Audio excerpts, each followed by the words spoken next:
Assalamualaikum warahmatullahi wabarakatuh. Perkenalkan kami dari kelompok 7, kelompok alat industri kimia. Sebelumnya izinkan saya memperkenalkan diri. Saya Aulia Fitriansyah, NPM 21080. Pada kesempatan kali ini kami akan memaparkan mengenai alat-alat yang digunakan pada industri tebu. Sebelumnya, saya akan mempersilahkan kepada rekan-rekan saya untuk memperkenalkan diri. Saya persilahkan. Perkenalkan, saya Dinda Tiara Kansa, NPM 21057. Perkenalkan, saya Johana Putri, NPM 21069. Perkenalkan, nama saya Adam Rehansyah, NPM 21086. Perkenalkan, saya Nisa Mutiara, NPM 21092. Perkenalkan, nama saya Natasha Sasabila, NPM 21096. Perkenalkan, nama saya Dewi Mutia, NPM 21099.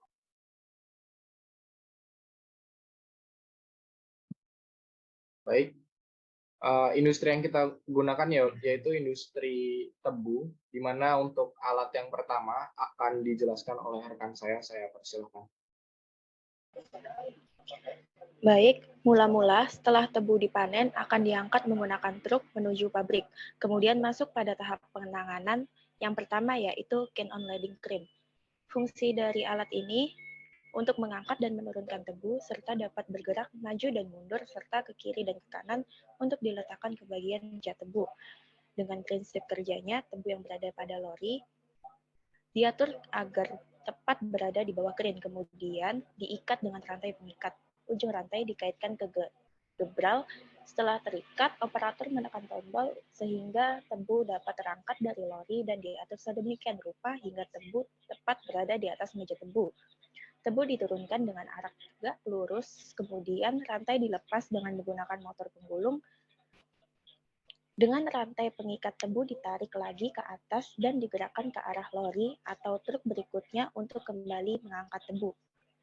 Alasan menggunakan alat ini karena merupakan alat untuk produk berukuran besar sehingga memudahkan proses memindahkan atau mengangkat tebu dari lori atau truk pengangkut tebu ke meja tebu. Kemudian untuk alat yang kedua yaitu can feeding table, berfungsi untuk menampung dan mengatur tebu yang akan dipindahkan ke can carrier dengan menggunakan rantai yang dapat berputar. Prinsip kerja alat ini yaitu tebu yang diangkat oleh kren diletakkan melintang di atas rantai peluncur yang terdapat pada meja tebu. Rantai peluncur tersebut berbentuk melingkar di mana pada masing-masing ujung bertumpu pada roda gigi. Roda gigi bagian depan dihubungkan oleh motor penggerak. Motor ini dikendalikan oleh operator untuk menggerakkan rantai peluncur ke depan, sehingga mendorong tebu masuk ke kepyak tebu secara bertahap dan perlahan-lahan. Diupayakan dalam operasional ini pengumpanan tebu dari meja tebu jatuh ke kepyak ampas agar ampas bisa merata ketebalannya. Alasan menggunakan alat ini yaitu karena merupakan meja yang permukaan atasnya mempunyai kemiringan 15 oz dan dilengkapi dengan 6 jalur rantai peluncur, sehingga memudahkan proses penggiliran tebu. Untuk alat yang ketiga yaitu conveyor. Alat ini berfungsi untuk memindahkan dan mengirimkan tebu dari meja tebu ke unit alat kerja preparation. Prinsip kerja alat ini yaitu roda penggerak yang digerakkan oleh elektromotor penggerakan can conveyor. Tebu yang terletak di atas can conveyor diusahakan dalam keadaan rata dan ketebalannya sama agar memudahkan pemerahan nira. Tebu diangkut dari can feeding menuju ke can preparation yang terdiri dari can cutter 1 dan 2 untuk dicacah atau dipotong. Kemudian dibawa ke carging drum sebagai perata tebu dan selanjutnya ke HDHS. Alasan menggunakan alat ini karena alat ini digunakan ketika memindahkan tebu dari can feeding menuju can preparation. Tebu diletakkan dengan rata dan ketebalannya sama sehingga proses pemerahan nira lebih efisien. Untuk selanjutnya akan dijelaskan oleh rekan saya. Untuk alat selanjutnya yaitu can preparation. Can preparation yaitu sebelum digiling, tebu dalam bentuk batangan akan dijaga terlebih dahulu, sehingga sel-sel dalam tebu akan terbuka dan mempermudah proses ekstraksi yang disebut dengan can preparation. Nah, dalam tahap ini tebu akan dicacah menggunakan can cutter 1 dan can cutter 2 yang diteruskan ke carding drum untuk diratakan dan diteruskan lagi ke HDHS untuk memaksimalkan pencacahan. Tebu dicacah sampai diperoleh derajat pencacahan atau preparation index lebih besar dari 90%. Semakin besar preparation index menunjukkan semakin bagus kinerja dari ekstraksi. Peralatan yang digunakan pada tahap ini yaitu ada can cutter, ada carding drum, ada heavy duty hammer shredder, dan juga can elevator. Untuk alat yang pertama yaitu can cutter. Prinsip kerja dari alat ini yaitu untuk mesin penggerak pada can cutter ini menggunakan mesin turbin uap. Cara pengoperasian can cutter yaitu uap hasil pembakaran dialirkan melalui turbin uap, di mana uap-uap tersebut dalam turbin uap digunakan sebagai tenaga penggerak sudu-sudu dalam turbin, sehingga rotor dalam turbin ikut bergerak untuk menggerakkan gearbox, yang mana putaran itu digunakan untuk putaran can cutter. Karena putaran can cutter cukup cepat, maka tebu akan terpotong-potong oleh pisau-pisaunya. Fungsi dari alat ini yaitu alat ini berfungsi untuk memecah batangan tebu sehingga mempermudah ekstraksi pada unit gilingan. Nah, alasan memilih alat ini yaitu putaran can cutter yang cepat maka dapat memudahkan dalam pemotongan tebu. Untuk alat yang kedua yaitu ada carding drum. Prinsip kerja dari carding drum ini, tebu yang telah dicacah oleh pisau tebu can cutter tidak rata ketebalannya. Nah, untuk memudahkan proses selanjutnya, tebu yang tercacah akan diatur ketebalannya dengan jalan diratakan oleh putaran batang penggerak carding drum. Motor penggerak menggerakkan as carding drum sejalan dengan pisau tebu. Sambil meratakan tebu, carding drum akan memindahkan tebu ke dalam HDHS.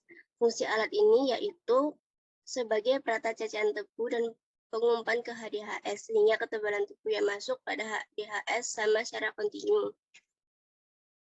Kemudian alasan pemilihan alat ini yaitu carding drum dapat meratakan hasil cacahan tebu dan dari mesin can cutter. Untuk selanjutnya akan dilanjutkan oleh teman saya. Oke, yang selanjutnya adalah HDHS atau Heavy Duty Hammer Shredder. Prinsip kerja alat ini yaitu tebu yang telah tersayat dan terpotong oleh can cutter kemudian oleh carding drum cacahan tebu dilempar ke daerah grate bar yang merupakan landasan hammer. Selanjutnya ditumbuk atau dipukul oleh hammer hingga hancur dan berukuran kecil, yaitu serabut, kemudian jatuh ke elevator untuk dibawa ke unit pemerahan. Untuk fungsi dari alat ini sendiri yaitu berfungsi untuk membuka sel-sel tebu yang berada dalam buku-buku tebu yang tidak pecah oleh pisau tebu. Dengan cara memukul-mukul tebu hingga hancur dan menjadi serabut, pada sebagian sisi HDHS berhimpitan dengan grid bar yang berfungsi landasan saat cacahan tebu dihancurkan oleh HDHS. Adapun alasan memilih alat ini adalah dapat memecah tebu menjadi bagian yang lebih kecil dengan dipukul menggunakan palu yang ada pada alat. Lalu alat selanjutnya yaitu ada alat can elevator. Prinsip kerja alat ini yaitu dengan menggunakan motor sebagai penggerak, roda akan berputar dan menarik rantai yang dilengkapi dengan penggaruk ampas tebu yang masuk ke dalam elevator ditransportasikan ke gilingan. Untuk fungsi dari can elevator sendiri yaitu untuk alat transportasi yang mengangkut cacahan tebu dari unit can preparation menjadi gilingan yang pertama. Alasan can elevator merupakan conveyor dilengkapi dengan cakar-cakar logam untuk mendistribusikan ampas ke setiap gilingan. Selanjutnya akan dilanjutkan oleh rekan saya.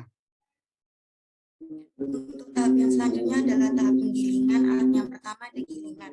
Untuk prinsip kerjanya sendiri, cacah tebu yang tadi sudah dipersiapkan akan masuk ke rol gilingan bagian atas dan depan, di mana di penggilingan tersebut nanti nira-nira yang ada dalam tebu akan keluar dan nantinya ampasnya akan masuk ke rol gilingan yang lainnya. Dapat dilihat bahwasanya di alat tersebut terdapat 3 rol gilingan. Jadi nantinya akan dihasilkan nira yang cukup banyak dengan ampas yang cukup sedikit. Lalu untuk fungsi dari pemilihan gilingan ini karena untuk sebuah tebunya nanti itu akan menghasilkan nira yang mana nira ini akan dilanjutkan untuk proses pembentukan gula. Jadi fungsi dari gilingan sendiri bahwasanya nanti gilingan itu dapat menghasilkan nira sebanyak-banyaknya dengan ampas yang sedikit mungkin. Lalu untuk alasan memilih alat karena alat tersebut terdapat 3 unit rol gilingan sehingga hasil dari nira tebu itu lebih maksimal. Lalu alat yang selanjutnya ada alat penekan rol gilingan. Untuk prinsip kerjanya sendiri, alat penekan rol gilingan ini memiliki gas nitrogen yang dimasukkan ke dalam tabung akumulator. Gas nitrogen ini berfungsi untuk menaikkan tekanan sehingga cacahan-cacahan tebu yang masuk ke rol gilingan ini tadi dapat mendapat tekanan yang lebih besar sehingga hasil dari nira nanti dihasilkan sebuah nira yang lebih bersih dibanding dengan gilingan saja. Oleh karena itu, nira yang dihasilkan bahkan lebih banyak jika ditambah alat penekan rol gilingan. Untuk fungsinya sendiri, menambah tekanan pada rol atas sehingga dihasilkan nira sebanyak-banyaknya. Untuk alasan pemakaian alat, karena dengan penambahan alat penekan rol gilingan ini, hasil dari nira yang ada pada tebu akan lebih banyak dibandingkan tanpa menggunakan alat penekan rol gilingan. Untuk alat selanjutnya akan dijelaskan oleh teman saya. Alat selanjutnya yaitu flowmeter dengan prinsip alat yaitu nira yang mentah. Nira mentah yang masuk melalui saluran akan dibaca oleh alat sensor berupa bahasa elektronik dan diteruskan ke layar monitor dan diubah dalam bentuk digital. Nah, besarnya debit nira yang akan menuju VLJ ini dapat disetting dengan pompa inverter. Nah, fungsi alat flowmeter ini yaitu untuk mengetahui debit atau berat nira mentah yang dihasilkan atau diperah dari stasiun gilingan yang tadi. Kemudian untuk alasan pemilihan alat tersebut yaitu karena alat ini tuh dapat membaca debit nira dengan dilengkapi alat sensor yang dapat dilihat dari monitor untuk memudahkan dalam kemudian berikutnya yaitu vapor line juice heater atau VLJH dengan prinsip alat yaitu setelah mengetahui debit dari flowmeter itu, nira masuk ke dalam VLJH untuk dilakukan pemanasan pertama dengan suhu yang tidak terlalu tinggi, yaitu berkisar 60-65 Celcius. Dengan cara kerjanya yaitu nira masuk melalui pipa dan turun ke bawah pada saat nira mulai masuk ke badan VLJ. Kemudian keluar dan terjadi pemanasan dengan cara ditabrakan dengan uap. Lalu saat uap panas, masuk melalui pipa uap.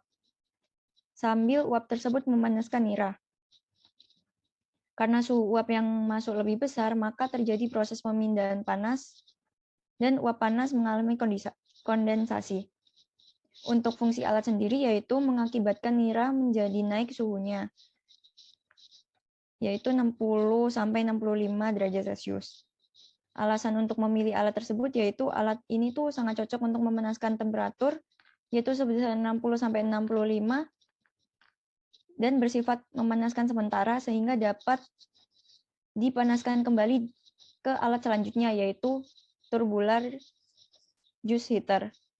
Kemudian alat selanjutnya yaitu tubular juice heater yaitu prinsip alatnya nira masuk pada lubang pemasukan atas, kemudian turun ke bawah. Sampai bawah terbentuk aliran karena adanya sekat-sekat pembagian. Kemudian naik kembali ke atas mencapai ruang sirkulasi. Di bagian atas nira akan turun kembali, demikian seterusnya. Nah, proses pemanasan ini terjadi sama seperti vapor line juice heater. Fungsi alatnya sendiri yaitu memanaskan nira sampai suhu 75 Celcius untuk mempersiapkan proses sofitasi agar berlangsung sempurna, yaitu membentuk pH lebih dari 7. Alasan memilih alat tersebut karena alat ini dapat memanaskan suhu hingga 75 derajat Celcius. Alat selanjutnya akan dijelaskan oleh anggota kelompok selanjutnya. Alat selanjutnya yaitu sulf reactor, di mana prinsip kerjanya yaitu nira masuk melalui pipa yang berada di atas, kemudian nira turun melalui jalur yang berada di bawah dengan secara bersamaan ditambahkan susu kapur sesuai kebutuhan. Selanjutnya ditambahkan juga gas belerang dengan penyesuaian karena jika terlalu banyak pH-nya bisa rendah. Terus di dalam sulf reactor tersebut itu hanya dapat untuk memecatkan warna. Fungsi dari sulf reactor yaitu untuk pencampuran antara susu kapur dan gas belerang pada satu tempat. Alasan memilih alat tersebut karena dalam proses pemurniannya ada proses sulfitasi sehingga alat ini cocok untuk pencampuran dua bahan tersebut. Selanjutnya nira masuk ke dalam flash tank, di mana nira tersulfir mengalir ke bejana pengembang secara tangensial dengan maksud untuk memperluas bidang pengeluaran gas-gas dan waktu yang cukup untuk mengeluarkan gas-gas dalam nira. Fungsi dari alat tersebut yaitu untuk mengeluarkan gas-gas dalam nira agar tidak mengganggu proses pengendapan di door clarifier. Terus alasan memilih alat tersebut karena alat ini dapat memperluas bidang pengeluaran gas-gas dengan kapasitas 2,5 meter kubik per detik sehingga dapat waktu yang cukup untuk mengeluarkan gas-gas dalam nira. Selanjutnya yaitu door clarifier, di mana nira masuk ke door clarifier melalui lubang pada poros tiap kompartemen dan mengisi kompartemen yang bawah. Setelah kompartemen paling bawah penuh, maka kompartemen di atasnya akan terisi nira. Di dalam tray ini, nira diaduk dengan pelan dan nira kotor disisihkan oleh scraper sehingga nira jernih dan nira kotor akan terpisahkan. Nira jernih dikeluarkan melalui pipa bagian atas masing-masing tray dengan cara luapan. Kemudian ditampung dalam tangki yang sebelumnya disaring untuk menghilangkan kotoran yang masih terikut. Sedangkan nira kotor dikeluarkan dengan menggunakan pompa diafragma ke rotary vacuum filter. Fungsi dari alat tersebut yaitu untuk tempat pengendapan dan pemisahan kotoran yang terdapat dalam nira. Alasan memilihnya karena alat ini dapat memisahkan kotoran yang terdapat dalam nira serta adanya 4 kompartemen yang dilengkapi dengan 4 buah tangki pengkontrol untuk mengetahui posisi level kotoran masing-masing tray. Alat selanjutnya akan dijelaskan oleh rekan.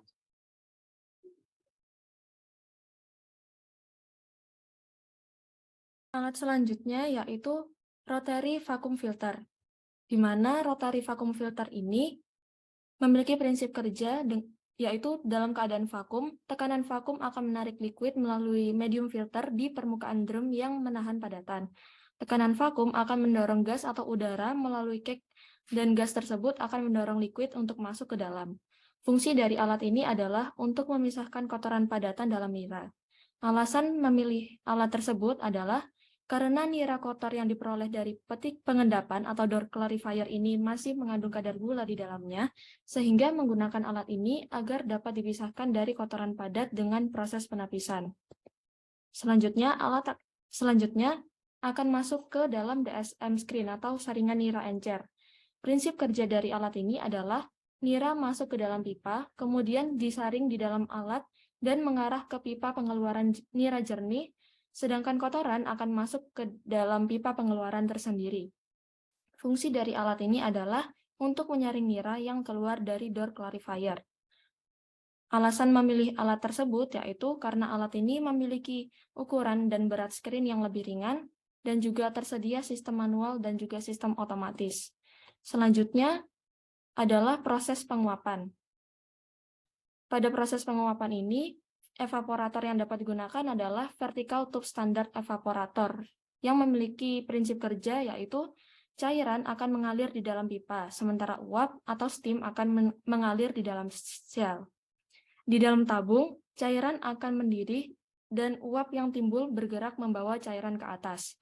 Pada tahapan ini akan terjadi sirkulasi cairan yang disebabkan oleh perbedaan fase antara fluida yang terdiri dari campuran uap cair dengan cairan yang berada di bagian luar pipa. Pada bagian atas pipa terdapat ruang atau bejana uap yang berperan untuk memisahkan cairan dengan uap. Proses pemisahan antar uap dengan cairan dalam ruang uap, di mana uap akan keluar melalui saluran atas, sementara cairan akan keluar melalui saluran di bagian bawah bejana. Selanjutnya akan bersirkulasi kembali melalui pipa-pipa. Fungsi alat ini adalah untuk mengentalkan nira sebelum diolah lebih lanjut. Selanjutnya akan dijelaskan oleh rekan saya.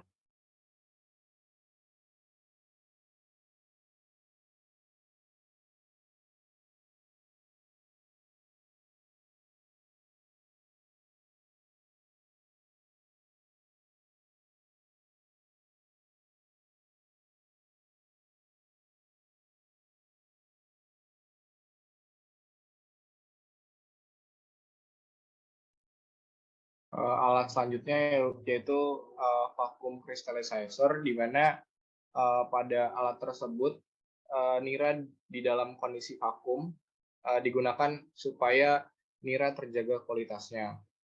Terus pada proses tersebut kristalisasi dapat terjadi apabila kondisinya lewat jenuh, di mana kondisi lewat jenuh tersebut diciptakan dengan penguapan air dengan terus-menerus. Dan selanjutnya, setelah proses penguapan tersebut, untuk menciptakan sebuah kristal, maka ditambahkan bibit-bibit gula supaya gula kristal dapat terbentuk. Terus fungsi dari alat tersebut yaitu untuk mengkristalkan gula sehingga nantinya gula itu dapat disimpan dalam waktu yang lama. Terus kenapa memilih alasan memilih alat ini karena alat tersebut menggunakan sistem vakum di mana nira merupakan zat yang memiliki kecenderungan rusak itu sangat besar sehingga dalam kondisi vakum ini memperkecil kecenderungan tersebut. Alat selanjutnya akan dijelaskan oleh rekan saya. Oke, yang selanjutnya adalah alat sentrifugasi. Untuk prinsip kerjanya sendiri yaitu sentrifugasi atau putaran terdiri dari dua dinding yang berupa saringan dan dihubungkan dengan sumbu yang berputar. Sehingga ketika sumbu berputar dan terdapat masakan di dalamnya, maka masakan akan terlempar ke samping karena gaya sentrifugal. Proses terlemparnya kristal gula dengan sirup disebabkan oleh karena diputarnya secara horizontal pada jarak tertentu dengan adanya gaya sentrifugal yang memutar masakan menjauhi sumbu sehingga masakan akan terlempar ke saringan dinding. Kristal gula yang memiliki diameter lebih besar daripada diameter lubang saringan akan tertahan, sedangkan cairannya akan melewati saringan sebagai sirup atau strup. Akibatnya kristal gula akan menempel pada saringan. Kristal gula yang menempel menjadi banyak jumlahnya dan perlahan naik ke atas karena terlempar oleh gaya sentrifugal menuju ruang gula pada mesin sentrifugasi yang beroperasi secara kontinu. Proses sentrifugasi tersebut juga melibatkan pencucian dengan air agar seluruh cairan yang melekat pada kristal gula dapat dihilangkan. Air yang digunakan untuk mencuci kristal gula adalah air kondensat. Untuk fungsi dari alat ini tersebut yaitu untuk memisahkan kristal gula dari sirup atau strup dengan cara sentrifugal. Adapun alasan dipilihnya alat ini yaitu agar kristal gula harus dipisahkan dari sirup dengan cara sentrifugasi. Selanjutnya akan dilanjutkan oleh rekan saya. Untuk selanjutnya yaitu proses pengayakan. Gula hasil dari proses-proses sebelumnya tentu ukurannya belum seragam sehingga perlu diseragamkan terlebih dahulu ukurannya dengan salah satu alat yaitu vibrating screen, di mana prinsip kerja dari alat ini adalah proses pengayakan dengan cara menggetarkan, di mana sumber getaran ini digerakkan secara elektrik maupun mekanis. Getaran mekanis pada casing ayakan biasanya ditimbulkan oleh sumbu esentrik yang berputar dengan kecepatan yang sangat tinggi. Getaran tersebut akan diteruskan ke permukaan ayakan dan menghasilkan getaran yang akan memisahkan material bahan padat yang akan dimasukkan. Jadi gula akan masuk dari atas, kemudian diayak sambil berjalan. Butir gula akan masuk lubang jika ukuran gula sesuai dengan besarnya ukuran lubang. Gula atau feed yang tidak masuk atau tidak lolos akan keluar dengan sendirinya, kemudian di-recycle.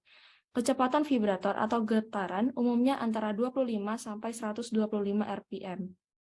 Fungsi dari alat ini adalah untuk menyeragamkan gula hasil pengeringan.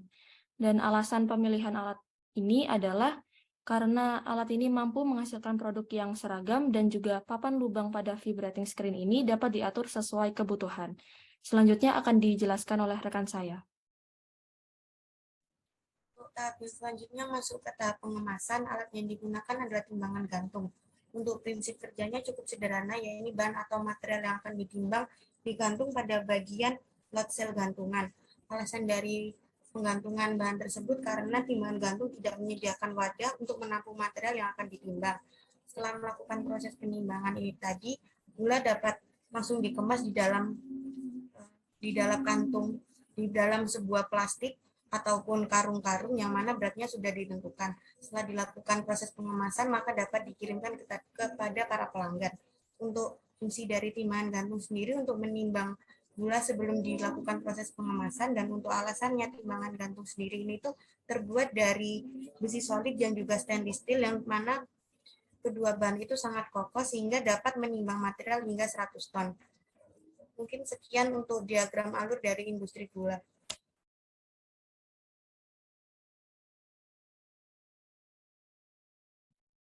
Selanjutnya yaitu mengenai analisis dari kelompok kami. Mungkin Anissa bisa segera menjelaskan.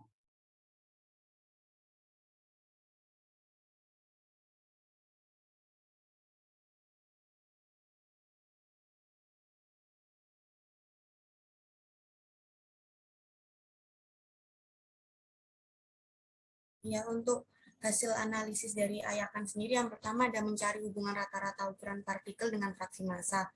Untuk mass-nya di sini kita menggunakan ukuran mass dari 20 sampai 35 mass. Untuk rata-rata size-nya itu diperoleh total 2410 mikron. Untuk fraksi massanya mulai 31,826, 26,763, 22,49 dan juga 18,921. Lalu kemudian akan dimasukkan ke dalam grafik, yang mana hasil dari grafik ini terbentuk grafik berbanding lurus. Jadi ketika rata-rata ukuran partikelnya semakin besar, maka fraksi massanya juga semakin membesar. Next. Selanjutnya adalah hasil analisis dalam bentuk distribusi kumulatif oversize beserta kurva distribusinya. Untuk setiap mass ini ditemukan aperture mulai dari 0,833 sampai 0,417. Lalu setelah itu dicari log-nya dan ditentukan kumulatif oversize-nya. Lalu selanjutnya dibentuk tabel, yang mana tabel ini berisi hubungan rata-rata antara log aperture dan juga fraksi kumulatif. Kemudian dihasilkan sebuah grafik yang berbanding terbalik, yang mana semakin kecil dari log aperture-nya, maka semakin besar fraksi kumulatifnya. Next.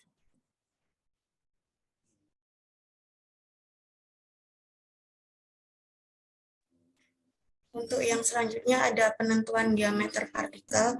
Untuk diameter ayakannya ini mulai 0,417 sampai 0,991. Untuk berat bahan tertahannya total diperoleh 68,67. Lalu untuk fraksi bahannya mulai 0,296 sampai 0,00 pada diameter ayakan wadah. Lalu selanjutnya dicari kumulatif dari berat masing-masing bahan.